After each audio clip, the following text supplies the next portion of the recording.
오늘은 예수님이 전하신 하나님 나라라는 제목으로 우리가 함께 또 말씀을 보기를 원합니다. 오늘 우리에게 주시는 하나님 말씀은 누가복음 9장 1절에서 17절까지의 말씀입니다. 누가복음 9장 1절에서 17절까지의 말씀인데요. 네, 제가 읽도록 하겠습니다. 예수께서는 12 제자를 한자리에 불러 모으시고 모든 귀신들을 쫓고 병을 고치는 능력과 권세를 주셨습니다. 그리고 그들을 내보내시며 하나님 나라를 전파하고 병든 사람을 고쳐주라고 하셨습니다. 예수께서 말씀하셨습니다. 네, 길을 떠날 때 아무것도 가져가지 말라. 지팡이도 가방도 빵도 돈도 여벌 옷도 가지고 가지 말라. 어느 집에 들어가든 그 마을을 떠날 때까지 그 집에 머물러 있으라. 만약 너희를 맞아주지 않으면 그 마을을 떠날 때 그들을 거스르는 증거물로 발에 붙은 먼지를 떨어버리라. 제자들은 나가서 여러 마을을 두루다니며 곳곳에서 복음을 전파하며 사람들을 고쳐 주었습니다. 분봉왕 헤롯은 이 모든 일을 듣고 당황했습니다. 왜냐하면 어떤 사람들의 요한이 죽은 자 가운데서 살아났다고 말했기 때문입니다. 또 어떤 사람들은 엘리야가 나타났다고 했고 다른 사람들은 옛 예언자 중 하나가 되살아났다고 말했습니다. 그러자 헤롯은 내가 요한의 목을 베었는데 이런 소문이 들리는 그 사람은 누구인가 하고 예수를 만나고자 했습니다.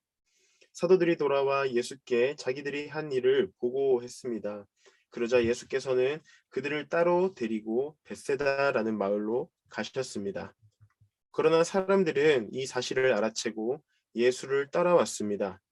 예수께서는 그들을 맞이하고 하나님 나라에 대해 말씀하시며 사람들을 고쳐 주셨습니다. 날이 저물자 12 제자가 예수께 다가와 말했습니다. 우리가 외딴 곳에 와 있으니 사람들을 보내 주변 마을과 농가로 가서 잠잘 곳을 찾고 먹을 것을 얻게 하십시오. 예수께서 대답하셨습니다. 너희가 그들에게 먹을 것을 주라. 제자들이 말했습니다. 저희가 가진 것이라고는 빵 5개와 물고기 2마리뿐입니다. 이 많은 사람들을 다 먹이려면 가서 먹을 것을 사와야 합니다. 그곳에는 남자만 5천 명 정도가 있었기 때문입니다. 그러나 예수께서 제자들에게 말씀하셨습니다. 사람들을 50명씩 둘러앉게 하라. 제자들은 그대로 사람들을 모두 앉혔습니다. 예수께서는 빵 5개와 물고기 2마리를 손에 들고 하늘을 우러러 감사 기도를 하셨습니다. 그러고는 그것을 떼어 제자들에게 주면서 사람들 앞에 갖다 놓게 했습니다. 사람들이 모두 배불리 먹었습니다. 그리고 제자들이 남은 조각들을 거두어 보니 12바구니에 가득 찼습니다. 아멘. 네, 오늘 본문은 크게 2가지 내용을 다루고 있습니다. 바로 예수님께서 제자들을 파송하는 내용과 여러분들이 너무 잘 아시는 오병이어의 사건을 기록하고 있습니다. 먼저 우리 예수님의 제자 파송에 대한 이 본문 말씀을 한번 살펴보기를 원하는데요. 먼저 1절과 2절 말씀을 보면요.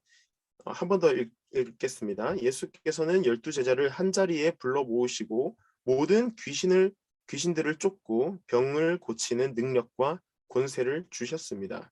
그리고 그들을 내보내시며 하나님 나라를 전파하고 병든 사람을 고쳐주라고 하셨습니다. 라고 말씀하십니다.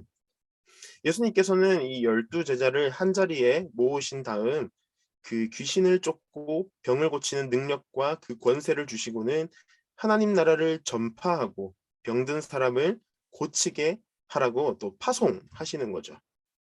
예수님께서 이 3년간 우리와 함께 공생애를 하셨는데 이 공생애에 있어서 핵심적인 사역은 이 3가지가 있습니다. 바로 가, 전, 고입니다. 가르치고 전하고 고치는 것. 다 이 3가지였습니다. 이 모든 모습들은 예수님께서 먼저 본을 보이셨어요. 먼저 제자들에게 가르치셨어요. 너희는 이렇게 가르치고 전하라 하면서 삶으로 먼저 행해 보이셨던 것입니다. 그래서 먼저 또 병을 고치셨고 먼저 귀신들을 쫓으셨고 하나님 나라를 전파하셨습니다. 그 후 제자들에게 나의 능력과 권세를 너희에게 주겠다. 내가 한 것처럼 너희도 이 능력을 행해서 병을 고치고 하나님 나라를 전파해라 라고 하는 사명을 제자들에게 주십니다. 예수님께서 우리에게도 이 사명을 주셨습니다. 여기 계신 모든 분들 한 사람도 빠짐없이 예수님의 이 사명을 받으신 분들입니다. 마태복음 28장 19절 20절 말씀에 다음과 같이 또 그러므로 너희는 가서 모든 민족을 제자로 삼아 아버지와 아들과 성령의 이름으로 세례를 주고 내가 너희에게 명령한 모든 것을 그들에게 가르쳐 지키게 하라. 보라 세상 끝날까지 너희와 항상 함께 있을 것이다 라고 말씀하십니다. 이 사명을 우리에게도 주신 것입니다. 우리에게 능력을 주시고 우리와 함께 있겠다 말씀하여 주시고 우리를 그 세상 가운데로 파송하셨습니다. 그래서 사도행전 1장 8절 말씀 우리 너무 잘 아시는 말씀과 같이 성령이 우리에게 너희에게 임하시면 너희가 권능을 받고 예루살렘과 온 유대와 사마리아와 땅끝까지 증인이 되는 삶을 살아가야 하는 것입니다. 예수님께서 우리에게 권능을 주시고 너희도 나와 같이 행해라. 이와 같이 가르치고 전하고 고쳐라 라고 말씀하십니다. 우리는 그 사명을 받은 자로 주님의 능력을 행하여 병든 자를 고치고 하나님 나라를 전파하고 가르치는 증인의 삶을 살아가야 하는 것입니다. 여기 계신 분들 모두 리더십으로 섬기며 또 순모임에서 순원들을 돌보고 그들의 마음을 공감해주고 또 위로해주며 또 함께 말씀을 보고 양육하는 그 모든 일들을 주님의 사명임을 알고 그 기꺼이 순종하고 감당해야 하는 것입니다. 뿐만 아니라 가정에서, 직장에서 그리고 모든 그 관계 가운데서도 마찬가지라는 것이죠. 예수님께서 우리를 이곳에 또 우리를 이 가정 가운데로 우리를 이 직장 가운데로 우리를 이 모든 관계 가운데로 파송했다라는 것을 잊지 않고 내가 서 있는 이곳에서 주님의 사명을 감당해야 하는 것입니다. 근데 우리는 한 가지 또 의문이 듭니다. 예수님께서 병을 고치셨는데 우리는 어떻게 병을 고칠 수 있죠? 우리는 어떻게 귀신을 쫓을 수 있죠? 왜 우리는 다른 사람의 병을 고치지 못할까요? 왜 예수님이 하신 일들을 행하지 못할까요? 이렇게 의문이 들기도 합니다.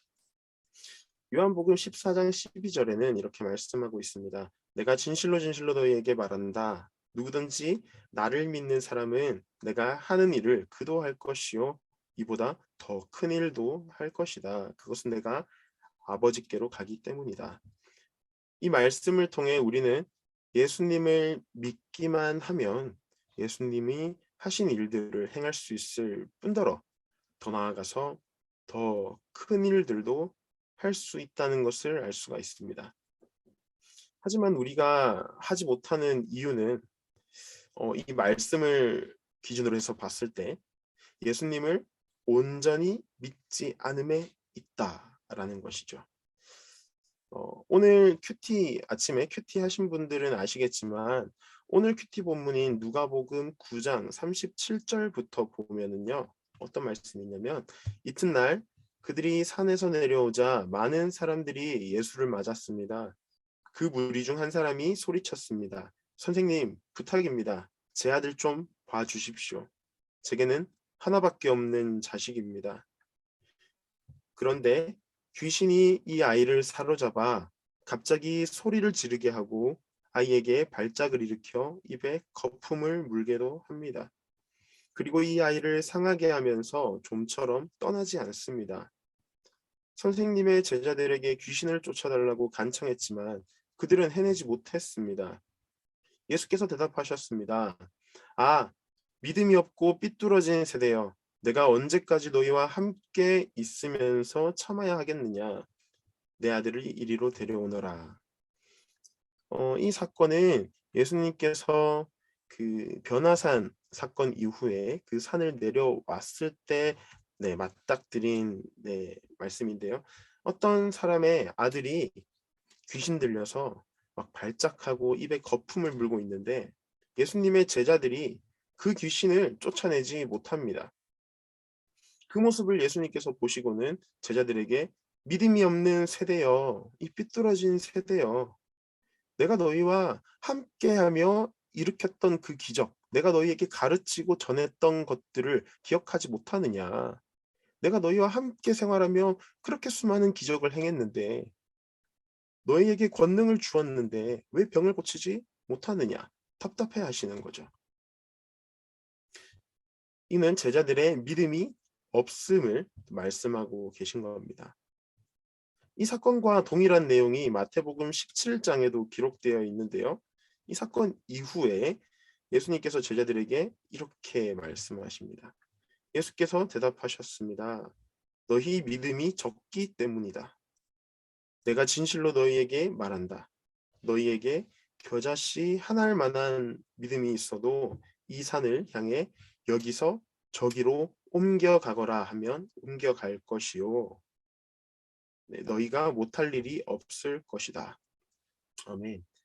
예수님께서 이렇게 말씀하세요. 우리에게 겨자씨 하나일 만한 그 믿음이 있어도 산을 옮길 수 있다라고 말씀하고 계십니다. 겨자씨 여러분들 보신 적 있으세요? 다들 뭐 겨자씨가 어떻게 생겼는지는 다들 아시겠지만 혹시나 겨자씨가 어떻게 생긴지 모르시는 분들을 위해서 제가 사진을 퍼왔습니다. 이게 겨자씨인데요. 굉장히 작아요. 이 쌀 한 알만큼, 한 톨만큼 되게 작은 이 겨자씨입니다. 이만한 믿음도 제자들에게는 없었다라는 거예요. 이렇게 작은 믿음조차도 제자들에게 없었다라는 것이죠. 반대로 말하면 이만큼 작은 믿음이라도 우리에게 있으면 산을 옮길 수 있을 그 능력이, 그 기적이 우리로부터 예수님께서 우리와 함께 하심으로 이루어진다 라는 것을 말씀하시는 겁니다. 우리의 모습을 돌아보며 우리에게도 이 겨자씨 하나일 만한 이 믿음이 없음을 주님 앞에 고백하고 우리는 늘 주님께 이 겨자씨 하나일 만한 이 작은 믿음조차도 주님께서 주시도록 또 계속해서 그 믿음을 구하며 나아가야 하는 것이죠. 3절부터 5절까지 오늘 본문 3절부터 5절까지의 말씀을 보겠습니다. 제가 읽겠습니다. 예수께서 말씀하셨습니다. 길을 떠날 때 아무것도 가져가지 말라. 지팡이도 가방도 빵도 돈도 여벌 옷도 가지고 가지 말라. 어느 집에 들어가든 그 말을 떠날 때까지 그 집에 머물러 있으라. 만약 너희를 맞아주지 않으면 그 마을을 떠날 때 그들을 거스르는 증거물로 발에 붙은 먼지를 떨어버리라. 길을 떠날 때 또 예수님의 사명을 붙들고 나아갈 때 아무것도 가져가지 말라고 말씀하고 있는 것입니다. 본문과 같이 지팡이, 가방, 빵, 돈, 여벌의 옷 다 가져가지 말라는 거예요. 이것은 무엇을 의미할까요? 우리가 가진 것, 우리의 능력으로 하는 것이 아니라는 것입니다. 지팡이의 역할이 무엇일까요? 지팡이는 우리 등산을 할 때 지팡이를 꼭 가지고 갑니다. 왜냐하면 우리가 짚고 일어설 수 있는 우리가 힘이 부족할 때 이 지팡이를 의지하여 더 힘을 낼 수 있는 것이죠. 그리고 우리가 힘들 때 이 지팡이를 이 땅에 짚어서 쉴 수 있는 또 역할을 또 하기도 합니다. 그리고 또 야생동물을 만났을 때 이 지팡이가 우리의 무기가 되기도 하는 것이죠. 이 지팡이의 역할을 생각했을 때 지팡이를 가져가지 말라라는 것은 편안하게 다닐 생각을 하지 말라 라고 해석할 수도 있겠습니다. 그 다음에 이런 빵이나 돈 이런 것들을 가지고 가지 말라라는 것은 이 선교의 여정, 예수님의 사명을 순종하며 나아가는 그 모든 이 여정 가운데 하나님께서 채워주시는 그 역사를 경험하고 우리의 공급자 되시는 하나님만을 신뢰하고 의지하라고 말씀하고 계시는 겁니다. 먹을 것과 재물이 많이 있으면 그 먹을 것과 재물에 의지하게 되는 거예요. 예를 들어 저는 예전에 대구에서 사역할 때 그 여름 단기 선교나 아울리치 간다고 하면은 청년들이 막 가방에 컵라면이랑 뭐 이런 것들을 막 싸와요. 네. 그 해외에 가면은 음식도 몸에 입에 안 맞고 그러면은 컵라면 먹으려고 컵라면이랑 과자 같은 것들을 사가요. 그러면 그만큼 선교가 편해지는 거예요. 그래서 이것 때문에 해야 할 선교들이 이 뒷전으로 가게 되는 경우들도 겪어봤습니다. 그래서 조금만 힘들어도 우리 마음에 유혹이 생기는 거예요. 아, 힘드니까 좀 쉬었다 갈까? 지팡이가 있으니까 좀 쉬었다 가도 되지 않을까? 뭐 이런 쉽게 갈 수 있는 길을 우리 스스로가 막 계산하기 시작하는 거예요. 어떻게 하면 조금 더 쉽게 그 사명을 감당할까? 어떻게 하면 조금 더 넓은 길로 갈까? 넓은 문으로 들어갈까? 그것을 계산하게 되는 것이죠. 그다음 4절에 말씀하시는 어느 집에 들어가든 그 마을을 떠날 때까지 그 집에 머물러 있으라라는 말씀은 어, 이 두 가지로 해석할 수 있는데 먼저는 좋은 집을 찾아다니지 말라는 거예요. 어느 집을 딱 들어갔어요. 여기서 하루 묵고 나서 아, 이 집이 별로다. 예를 들어 우리가 막 따지는 거 있잖아요. 아, 여기 수압이 별로네. 아, 여기는 뭐 서비스가 별로야. 그래서 다른 집을 찾아다니고 더 막 맛있는 식사를 주는 그런 집으로 찾아다니고 그러지 말고 내가 간 그곳에서 끝까지 그들과 함께 해라 라는 것이고 나의 편안함을 추구하지 말아라 라고 하는 말씀이고 두 번째로는 그 집에 들어가서 그 사람과 함께 하는 것, 함께 생활하는 것입니다. 어, 그 예수님께서 삭개오를 만나시고 오늘 너의 집에 그 유하여야겠다. 너희 집에 머물러야겠다. 라고 하셨던 것처럼 예수님께서는 그 사람 집에 들어가 그들과 함께 먹고 이 교제하는 것을 중요하게 생각하셨어요. 그래서 그 선교에 갔을 때 그곳에서 그들과 함께 생활하는 것. 네. 그 선교에 있어서 가장 중요한 것이 그거라고 하더라고요. 그 집, 그 마을, 그 나라 사람들의 그 음식을 함께 먹는 것이 되게 중요하다라는 말을 제가 들은 기억이 있어요. 그래서 그것만으로도 그 사람들의 마음을 열 수가 있는 것이거든요. 그래서 그 집에 머물며 그들과 함께 그들의 음식을 나눠 먹고 예, 그 집에 평안을 구하고 예, 그렇게 하라라고 생각해 볼 수가 있습니다. 제가 아는 한 분의 어떤 목사님이 계세요. 대구에 계신 목사님이신데 그 목사님께서 저희 그 청년부 공동체에 잘 나오지 않던 어떤 청년을 신방하던 중에 그 청년이 이런 말을 했대요. 목사님, 저는 집도 어느 정도 잘 살고 미래도 어느 정도 보장되어 있고 별로 아쉬운 게 없어요. 그래서 제가 교회 다닐 이유가 없어요. 그 말을 듣고 굉장히 안타까웠어요. 내가 더 가지면 가질수록 내가 내 삶이 더 여유롭고 여유로울수록 예수님을 내 삶 가운데 필요로 하지 않는 거예요. 예수님을 나의 공급자로 인정하지 않는 거예요. 그래서 예수님께서 길을 떠날 때 아무것도 가져가지 말라. 내가 너의 공급자 되는 것을 인정해라. 그래서 그 여정 가운데 하나님의 채우심을 경험하라라고 말씀하고 있는 것입니다. 그래서 믿음의 여정은 그런 것이 아닙니다. 우리를 지탱해주는 지팡이와 먹을 빵과 돈, 옷과 집, 사람이 살아가는데 가장 중요하다 여기는 의식주, 이 모든 것들이 우리에게 있다 하더라도 주님이 없으면 안 된다라는 것이죠. 그래서 무엇을 먹을까, 무엇을 마실까, 무엇을 입을까 염려하지 말고 먼저 그의 나라와 그의 의를 구하라. 그리하면 이 모든 것을 너희에게 더하시리라 라는 말씀과 같이 의식주를 먼저 구하기보다 하나님 나라를 먼저 구하고 하나님의 사명을 위해 헌신할 때에 나머지 것들은 하나님께서 채워주시는 것을 경험하게 될 것입니다. 또 5절에 발의 먼지를 떨어버리라 라고 말씀하는데, 발의 먼지를 언제 터나요? 더러운 곳을 다녀오면 발에 엄청나게 많은 먼지와 흙들이 끼어 있겠죠? 그때 발을 털어버리게 되는 것입니다. 이것은 불결한 곳을 다녀왔다, 더러운 곳을 다녀왔다라는 것을 의미하고, 유대인들은 그 이방인들의 지역을 다녀왔을 때 많이 하던 행위들이에요.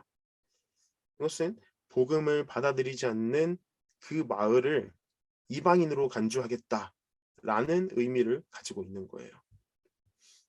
제가 그 대구에서 선교단체에서 훈련받고 있을 때 그 대학교 캠퍼스에 나가서 전도를 할 때가 있었어요. 전도를 할 때 신천지를 만나거나 복음의 적대적인 사람들을 만나는 경우가 종종 있었는데, 그렇게 되면 저희 그 전도하는 우리의 마음이 되게 위축되고 어렵고 낙담할 때가 되게 많았어요. 그때마다 우리 발 털자 해서 그 자리에서 막 발을 탈탈 털고 다시 전도하러 가고 그렇게 했었습니다. 그래서 복음을 받아들이지 않는다고 하여서 우리에게 적대적이라고 하여서 우리의 마음이 위축되지 말고 복음 전하는 일에 더욱 담대하라 라는 메시지를 우리에게 주기도 하는 것입니다. 첫 번째 질문 한번 드리고 싶습니다. 큐티책에 있는 질문과는 조금 수정을 해봤는데요. 그 예수님의 사명에 순종하며 나아갈 때 우리에게 가장 필요한 것은 무엇일까요? 저는 이렇게 세 가지로 정리해드리고 싶어요. 첫 번째는 내가 가진 것으로 하려고 하지 않고 주님의 능력을 구하는 것. 두 번째, 나의 편안함만을 추구하지 않을 것. 세 번째, 담대하게 하나님 나라만을 전할 것. 요 세 가지가 제가 여러분들에게 도전을 드리고 싶은 내용입니다. 그래서 우리가 그 직장 가운데에서 또 가정 가운데에서 또 우리가 살아가는 그 모든 영역 가운데에서 수많은 사람들이 이 교회를 비난하고 이 그리스도인들을 힘들게 하는 그런 상황에 있다 할지라도 우리는 담대하게 우리 발의 먼지를 털어버리고 계속해서 하나님 나라 그 복음을 전하는, 또 하나님의 주신 그 사명을 감당하는 우리 모두가 되어야 할 것입니다. 두 번째로 이제 오병이어에 대한 말씀의 내용이 있는데요. 예수님의 주요 사역이 아까 말씀드렸던 가전고, 가르치고 전하고 고치는 것이 있고, 거기에 또 한 가지를 더 한다면 어떤 게 있을까 제가 생각해 봤을 때 그것은 바로 먹이는 것이었어요. 함께 먹는 것에 대해서는 지지난주 그 세리 마태를 부르실 때의 그 내용을 생각해 보시면 알 수 있을 것입니다. 예수님은 함께 먹는 것 그리고 먹이는 것을 굉장히 중요하게 여기셨습니다. 오병이어 사건의 기록은 사복음서 모두에 기록된 말씀이에요. 그만큼 그 복음서를 기록한 제자들에게 충격적인 사건, 가장 기억에 남는 사건, 예수님의 공생애 중에서도 가장 중요한 사건 중 하나였던 것이죠. 10절부터의 말씀을 다시 한번 제가 읽겠습니다. 사도들이 돌아와 예수께 자기들이 한 일을 보고했습니다. 그러자 예수께서는 그들을 따로 데리고 벳세다라는 마을로 가셨습니다. 그러나 사람들은 이 사실을 알아채고 예수를 따라왔습니다. 예수께서는 그들을 맞이하고 하나님 나라에 대해 말씀하시며 사람들을 고쳐 주셨습니다. 날이 저물자 12제자가 예수께 다가와 말했습니다. 우리가 외딴 곳에 와 있으니 사람들을 보내 주변 마을과 농가로 가서 잠잘 곳을 찾고 먹을 것을 얻게 하십시오. 예수께서 대답하셨습니다. 너희가 그들에게 먹을 것을 주라. 제자들이 말했습니다. 저희가 가진 것이라고는 빵 5개와 물고기 2마리뿐입니다. 이 많은 사람들을 다 먹이려면 가서 먹을 것을 사와야 합니다. 그곳에는 남자만 5,000명 정도가 있었기 때문입니다. 그러나 예수께서 제자들에게 말씀하셨습니다.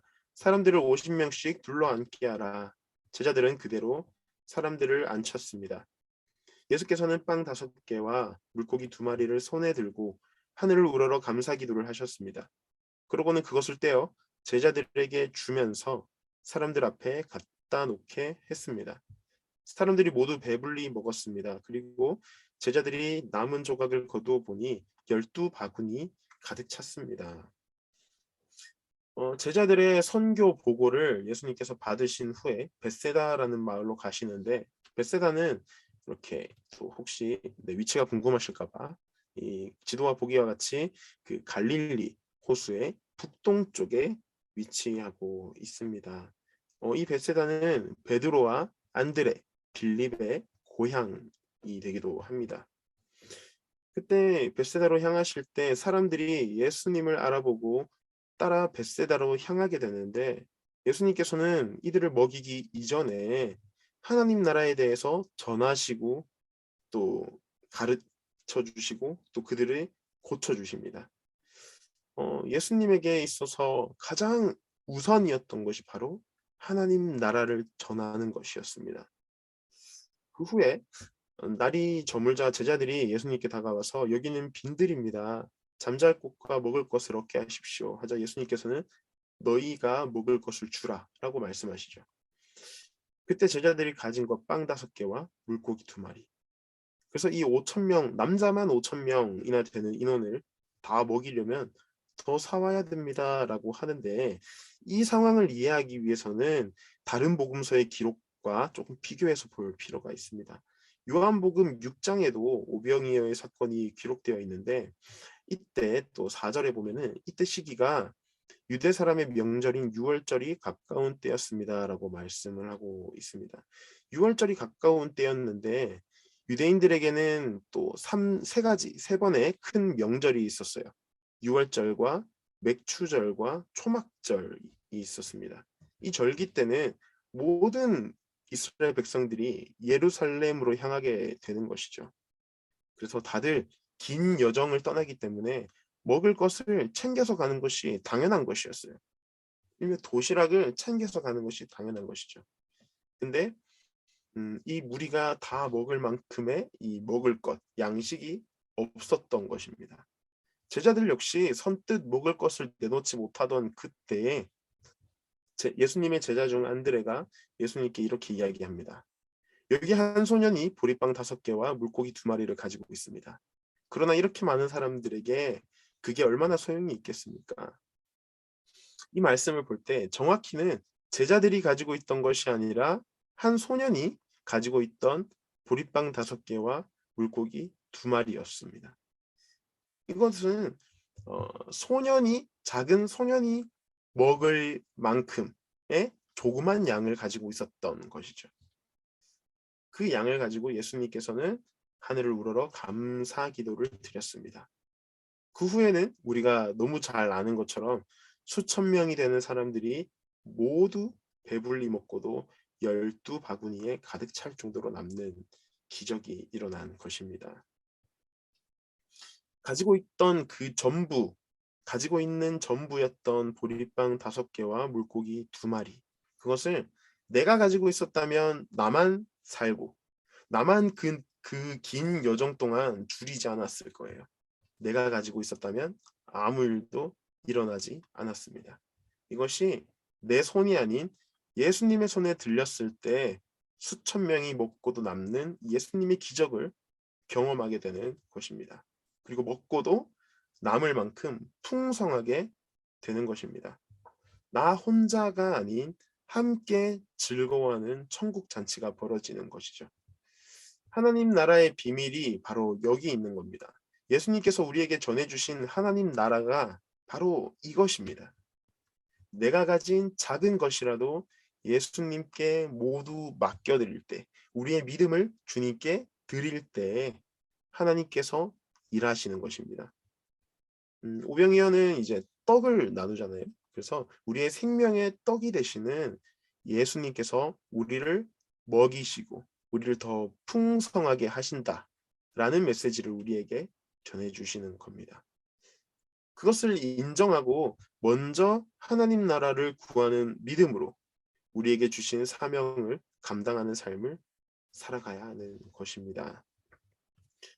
두 번째 질문 드리겠습니다. 내게 있는 작은 것으로 섬길 때 오병이어 기적처럼 주님이 큰 구원의 역사를 이루어 주신 경험이 있다면 나누어 보세요. 우리 자신의 삶을 돌아보며 예수님의 큰 역사를 경험했던 그 기억을 한번 되살펴 보시면서 다시 한번 우리의 삶을 하나님 나라를 위해 주님 주신 그 사명을 위해 헌신할 것을 결단해 보는 시간을 가져보면 좋을 것 같아요.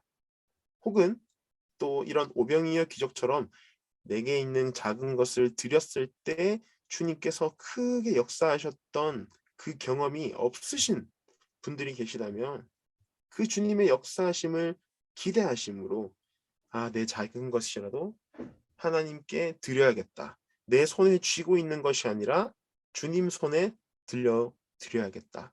라는 결단, 우리의 마음을, 작은 마음을 주님께 드리는 그 결단을 하시는 시간이 되기를 간절히 소망합니다.